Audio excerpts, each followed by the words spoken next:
नमस्कार दोस्तों, आज हम आपको गुप्त नवरात्रि पे छिन्नमस्या माता की कहानी सुनाने जा रहे हैं। तो चलिए कहानी शुरू करते हैं। आज एक तिथि क्षय होने के कारण पंचमी और षष्ठी तिथि एक ही दिन है, तो इसलिए आज दोनों कहानी एक साथ श्रवण करेंगे। इस बार तिथियों का क्षय होने के कारण दोनों नवरात्रि एक ही दिन पड़ रही है। तो अब सुनते हैं छिन्नमस्या माता की कथा। गुप्त नवरात्रि के 5वें दिन महाविद्या छिन्नमस्या माता की पूजा करने का नियम है। तंत्र शास्त्र में महाविद्या छिन्नमस्या माता की उपासना करने से समाज में मान प्रतिष्ठा मिलती है। पूर्वी भारत जैसे पश्चिम बंगाल, झारखंड और उत्तर प्रदेश के अलावा नेपाल आदि देशों में इनकी विशेष पूजा की जाती है। अगर कोई कमी रह जाती है तो विपरीत फल देने वाली होती हैं। यही कारण है कि आम लोग के लिए इनकी साधना उपयुक्त नहीं मानी जाती। देवी की पूजा करने से मनुष्य को समाज में मान प्रतिष्ठा सम्मान मिलता है, साथ ही सुख और समृद्धि का वरदान मिलता है। देवी अपने साधक को ज्ञान, समृद्धि, विजय, स्वास्थ्य और धन का आशीर्वाद देती हैं। जो बांझपन या ऋण से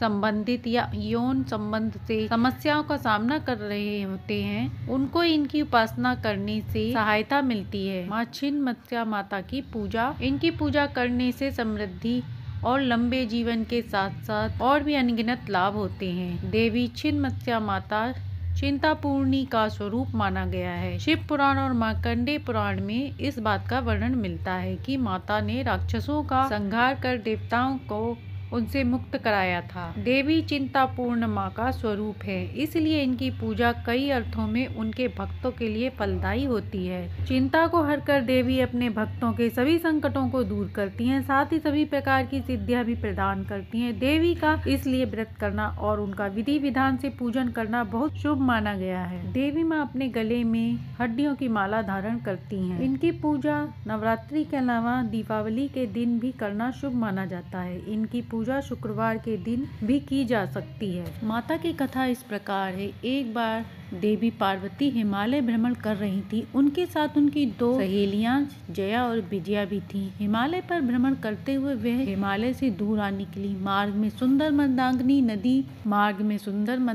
नदी कलकल करती बह रही थी, जिसका साफ स्वच्छ जल दिखने पर देवी पार्वती के मन में स्नान करने की इच्छा हुई। उन्होंने जया विजया को अपनी मंशा के बारे में अवगत कराया। वह उनको भी स्नान करने को कहा, किंतु वे दोनों भूखी थी। बोली, देवी हमें भूख लगी है, हम स्नान नहीं करते। तो देवी ने कहा, ठीक है, मैं स्नान करती हूँ, तुम विश्राम कर लो। किंतु स्नान में देवी को अधिक समय लग गया। जया विजया ने पुनः देवी से कहा, उनको कुछ खाने को चाहिए था। देवी स्नान करती हुई बोली, कुछ देर बाद मैं बाहर आकर तुम्हें कुछ खाने को दूंगी। लेकिन थोड़ी ही देर में जया विजया ने फिर से खाने को कुछ मांगा। इस पर देवी नदी से बाहर आ गई और अपने हाथों में उन्होंने एक दिव्य खड़ग प्रकट किया और उस खड़ग से उन्होंने अपना सिर काट लिया। देवी के कटे गले से रुधिर की धारा बह रही थी। 3 प्रमुख धाराएं ऊपर उठती हुई भूमि की ओर आई। तो देवी ने कहा, जया विजया, तुम दोनों मेरे रक्त से अपनी भूख मिटा लो। ऐसा कहते ही दोनों देवियां पार्वती जी का रुधिर पान करने लगी। तीसरी जो रक्त की धारा थी, देवी ने स्वयं अपने मुख में डाल दी और रुधिर पान करने लगी। देवी के ऐसे रूप को देखकर देवताओं में त्राही त्राही मच गई। देवताओं ने देवी को प्रचंड चंड चंडिका कहकर संबोधित किया। ऋषियों ने कटे हुए सर के कारण देवी को नाम दिया छिन्नमस्या। तब भगवान शिव ने कबंध शिव का रूप बनाकर देवी को शांत किया। शिव जी के आग्रह पर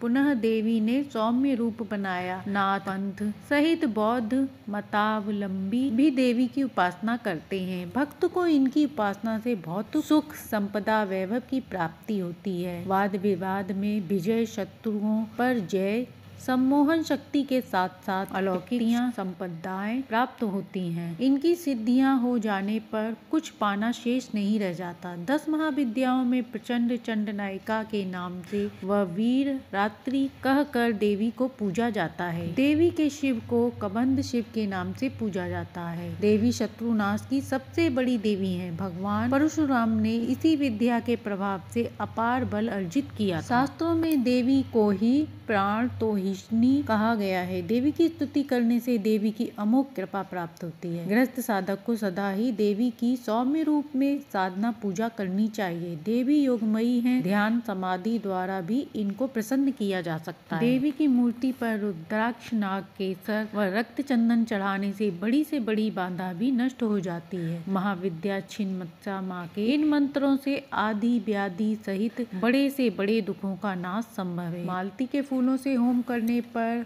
वाक सिद्धि होती है व चंपा के फूलों से होम करने पर सुखों में बढ़ोतरी होती है। बेलपत्र के फूलों से होम करने पर लक्ष्मी जी की प्राप्ति होती है। एक कथा के अनुसार पूर्णिमा की रात में राजा शिकार खोजने दामोदर और भैरवी नदी के संगम स्थल पर पहुँचे। रात्रि विश्राम के दौरान राजा ने लाल वस्त्र में एक मुखमंडल वाली दिव्य कन्या देखी। उन्होंने राजा से कहा, हे राजन, इस उम्र में तुम्हारे संतान न होने से तुम्हारा जीवन सूना लग रहा है। यदि मेरी आज्ञा मानोगे तो रानी की गोद भर जाएगी। जब राजा की आंखें खुली तो वो इधर उधर भटकने लगे। इसके बाद उनकी आंखें सपने में मिली उस दिव्य कन्या के सामने जा मिली और वह कन्या जल के भीतर से राजा के सामने प्रकट हुई। उनका रूप अलौकिक था। यह देख राजा भयभीत हो गए। राजा को भयभीत होकर देख उन्होंने कहा, हे राजन, मैं छिन्नमस्ता देवी हूँ। कलयुग के मनुष्य मुझे नहीं जानते हैं। मैं इस वन में प्राचीन काल से गुप्त रूप से निवास कर रही हूँ। मैं तुम्हें वरदान दे रही हूँ कि आज से 9वें महीने तुम्हारी रानी को पुत्र की प्राप्ति होगी। देवी बोली, हे राजन, तुम्हें मेरा एक मंदिर दिखाई देगा। इस मंदिर के अंदर शिलाखंड पर मेरी प्रतिमा अंकित दिखेगी। तुम प्रतिदिन मेरी पूजा करो। ऐसा कहके मां अंतर ध्यान हो गई। इसके बाद यह तीर्थ